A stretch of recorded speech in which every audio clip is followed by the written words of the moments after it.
Limiting reagent. तो इसको note भी इधर की तरफ कर लेते हैं ताकि अभी लास्ट में हम देखेंगे कि क्या क्या हुआ घटना।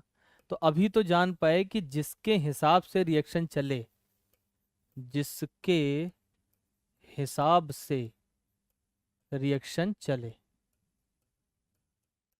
से रिएक्शन चले, उसे बोलते हैं लिमिटिंग रिएजेंट। यानी इसी के हिसाब से एक एक नियम लगाना है। दूसरा, अगर आप किसी भी रिएक्शन में देखोगे तो ये अंत में खत्म हो जाएगा। ये क्या होता है? It is consumed completely. ये पूरा का पूरा क्या खत्म हो क्या हो जाता है? कंज्यूम हो जाता है।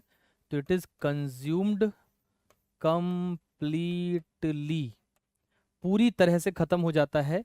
और इसे क्या बोलते हैं? Limiting reagent. It is consumed completely. यहां तक की बात समझ में आ गई प्यारे बच्चों? यहां तक की बात समझ में आ गई? तो ये पूरी तरह खत्म हो जाता है।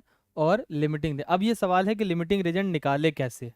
तो तीसरा इसमें पॉइंट है, जिसका जिसका n कम आएगा वही लिमिटिंग रिएजेंट होगा। जिसका n कम आएगा वही क्या होगा? Limiting reagent. अब n क्या है सर? तो चौथी बात यह कि सर n क्या है? तो n बराबर होता है स्टोइकियोमेट नहीं, n बराबर होता है गिवन मोल, जितने मोल दिए हों सवाल में, अपॉन स्टोइकियोमेट्रिक स्टोइकियोमेट्रिक।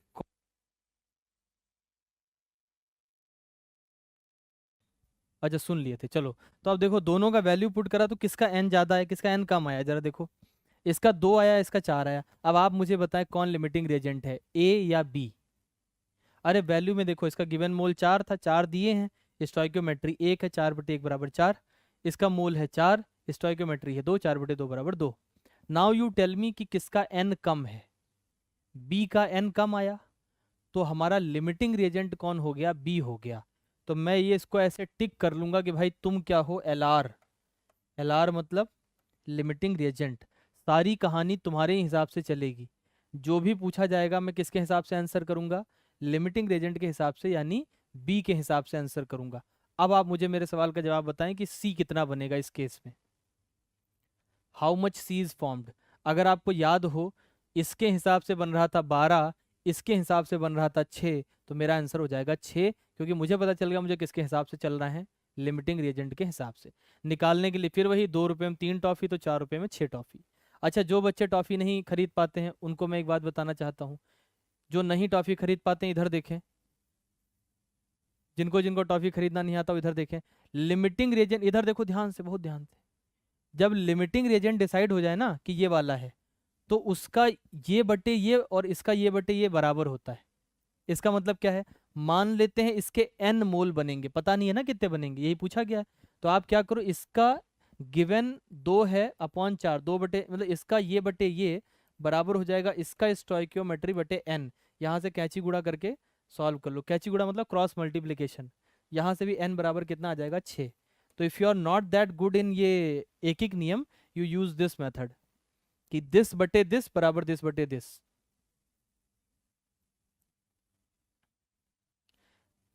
समझ गए बच्चों? मैथमेटिकली भी आप निकाल सकते हो कि कौन कितना बनेगा, कौन कितना खर्च होगा। अगली बात सुनो, ये वाली तो सब लोग कर ले जाते हैं, इसके अगली वाली next point, I am going to tell you the next point. शुरू करें? अगली बात सुने, अगला आपसे पूछा जाएगा कि इसमें ये कितना खर्च होगा। पूछा जाएगा कि ए कितना खर्च होगा, तो आप कैसे बताओगे? माना ए कितना खर्च होगा? एन। माना ए कितना खर्च होगा? एन मोल खर्च होगा। तो आप क्या लगाओगे? 1 अपॉन, यहाँ 1 लिखा है, 1/n बराबर लिमिटिंग वाले के बराबर कर देते हैं, यानी 2/4। तो ऐसे आप करोगे तो ये कट जाएगा, 1/2 आ जाएगा। एन के कितने मोल खर्च होंगे? 2। एन के कितने मोल खर्च होंगे? 2। तो 2 इसके बच जाएंगे। ये वाला तो पूरा खर्च हो गया, 4 का 4, 2 इसके बच जाएंगे। तो ए का मोल बच जाएगा, बी का मोल पूरा खर्च हो जाएगा, सी का मोल 6 बनेगा, ए का मोल 2 बच जाएगा, 2 खर्च हो जाएगा। यानी रिएक्शन का पूरा डाइसेक्शन करके आप बता सकते हो, लेकिन सब कुछ किसके हिसाब से चलेगा? लिमिटिंग रिएजेंट के हिसाब से। सारी बात किसके हिसाब से चलेगी? Limiting reagent. लिमिटिंग रिएजेंट इतना ज़्यादा महत्वपूर्ण क्यों है? क्योंकि वो खत्म हो जाता है। बच्चों, रिएक्शन में अगर एक चीज़ खत्म हो गई तो रिएक्शन वहीं बंद हो जाएगा, इसीलिए उसका नाम है लिमिटिंग। उसका नाम क्या है? लिमिटिंग। अगर ऐसे नहीं समझ पाते हो तो ऐसे समझ लो। अच्छा, लिमिटिंग कौन होता है? एक सवाल का जवाब बताना सोच के। लिमिटिंग कौन होता है? जो मात्रा में कम हो कि मात्रा में ज़्यादा?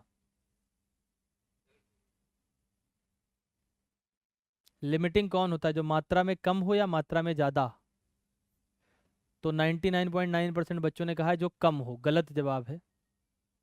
सभी का जवाब, अमिता अमिता तिलक ने सही जवाब दिया, कोई भी हो सकता है। खुर्शीद ने कहा है ज़्यादा, वो भी गलत बात है, कोई भी हो सकता है। मैं आपको बताता हूँ कैसे, ध्यान से सुने। लिमिटिंग मतलब वो नहीं जो कम या ज़्यादा है। लिमिटिंग मतलब वो जो खत्म हो जाए। उदाहरण बताता हूँ। ये आपका, ये एक प्लेट है।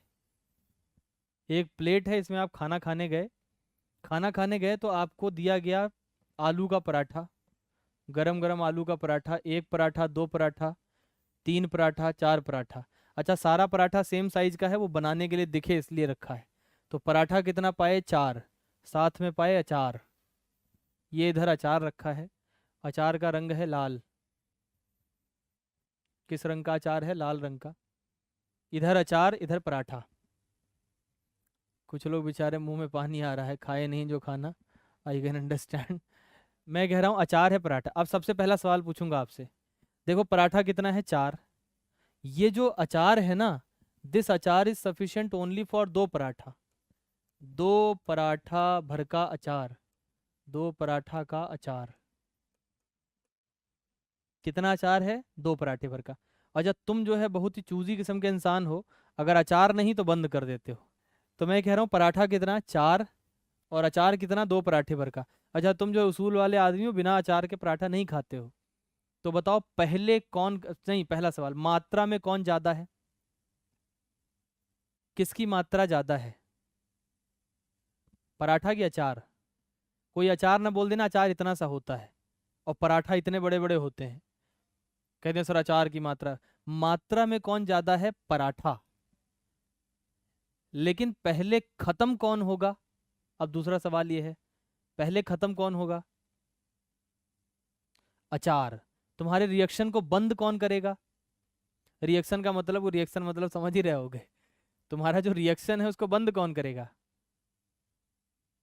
अचार बंद कर देगा। इसका मतलब आप समझ गए, लिमिटिंग रिएजेंट वो नहीं होता जो कम है या जो ज्यादा है। लिमिटिंग मतलब क्या? लिमिट लगा दी उसने। जो पहले खत्म हो जाए वो लिमिटिंग रिएजेंट है। क्या आप मेरी बात समझ गए? जो पहले क्या हो जाए? खत्म हो जाए। क्या इसी में पराठा लिमिटिंग रिएजेंट हो सकता है? इस परिस्थिति में कुछ थोड़ा चेंज कर दें तो पराठा लिमिटिंग रिएजेंट बन सकता है। मैं बताता हूँ आपको, थोड़ा सा अचार और रख देते हैं। अचार ही अचार रख दिया इस बार, है ना। ये 6 पराठे भर का अचार है। कितने पराठे भर का है? 6। अब बताओ कौन पहले खत्म होगा? अब अब तड़ातड़ तड़ातड़ यहाँ से 4 पराठा तुमने उड़ा दिया। अब कौन खत्म हो गया? पराठा। बचा कौन? अचार। अचार लिए बैठे हो, मुंह फैलाए घर में किचन की तरफ देख रहे हो। अगला पराठा मम्मी लेके आए। तो इस बार रिएक्शन को किसने रोका? पराठे ने कि अचार ने? पराठे ने रोका इस बार। तो लिमिटिंग रेजेंट मात्रा में कम भी हो सकता है, मात्रा में ज्यादा भी हो सकता है। यानी गिवन मोल, जैसे दो लोगों के मोल दे दें, एक का 4 दिया, एक का 10। बताओ कौन लिमिटिंग रेजेंट है? जवाब है पता नहीं। ये नहीं कि सर 4 वाला कम था वो लिमिटिंग रेजेंट हो गया। Don't do this. कम वाला भी हो सकता है और ज्यादा वाला भी हो सकता है। डिपेंड्स अपॉन पहले कंज्यूम कौन हुआ, पहले खत्म कौन है। तो लिमिटिंग रेजेंट मन से नहीं निकालते, एन से निकालते हैं। कितनी बढ़िया पोएम बनाई मैंने। लिमिटिंग रिएजेंट मन से नहीं अपितु एन से निकालते हैं। क्या बात है। अच्छा, एन कैसे निकाला जाता है? स्टोइकोमेट्री, ये गणित है। इसमें मन की बात ना करें मोदी जी की तरह, सर वो कम था तो हमने सोचा। सोचो ना बेटा, जैसे सिखाया वैसे निकालो।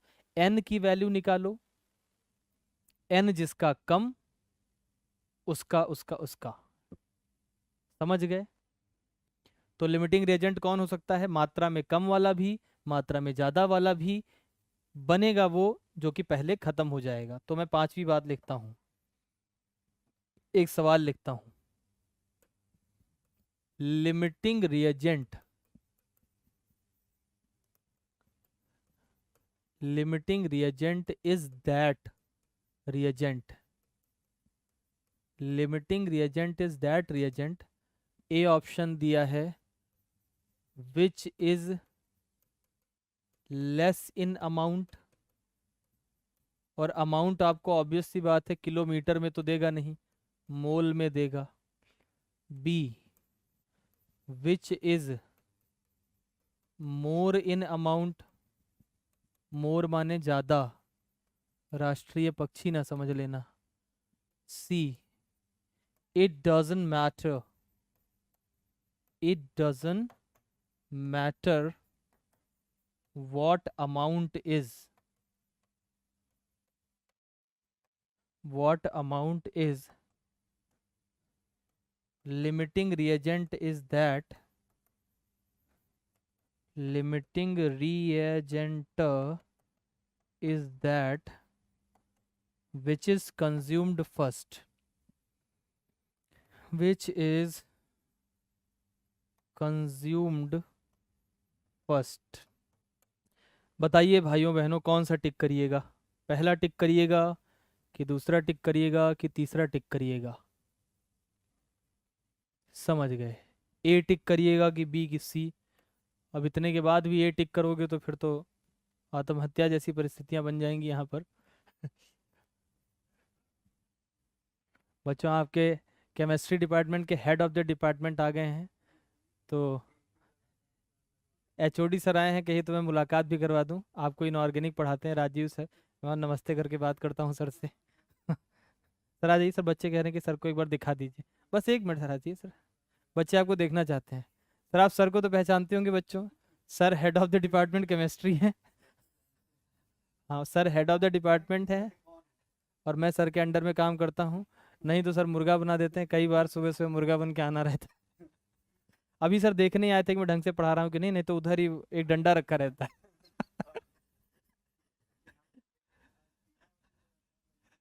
नहीं मैं कुछ नहीं करता। चलिए तो बच्चों फिर आते हैं अपने टॉपिक पे। सर को मैंने बता दिया कि मैं सही से पढ़ा रहा था ताकि सर गुस्सा ना हो। तो बताओ लिमिटिंग रिएजेंट कौन होता है? लिमिटिंग रिएजेंट वो होता है जो मात्रा में कम होता है कि ज़्यादा होता है कि बढ़िया होता है कि पहले ख़त्म होता है? जो पहले ख़त्म होता है। देखो तीन बातें, तीन मज़ेदार बातें। कौन है? तो जवाब ये है जो पहले ख़त्म हो जाए। कैसे निकालोगे? मन से कि एन से? एन से। तीसरा क्यों निकालोगे? सब तो पता है जीवन में, यही नहीं पता क्यों निकाल रहे हैं, क्योंकि उसी की बात मानी जाएगी। एक एक नियम किसके हिसाब से लगाएंगे? लिमिटिंग रिएजेंट के हिसाब से। कोई पूछे वो कितना बनेगा तो हम उसके हिसाब से चलेंगे। किसके हिसाब से? एलआर के हिसाब से। इसीलिए एलआर निकालना पड़ता है। और एक बहुत मजेदार सवाल है, लिमिटिंग रिएजेंट निकालोगे कब? जब किसी एक का ही दिया रहे कि जब दो तीन का दिया रहे? बच्चों जब दो तीन का, कॉमन सेंस का जवाब। दो एक का ही दिया है उसमें कौन सा लिमिटिंग रिएजेंट निकाल लो?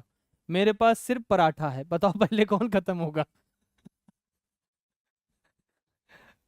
बच्चों बहुत बड़ा सवाल है, सिर्फ आइंस्टीन आइंस्टीन आंसर कर पाए हैं।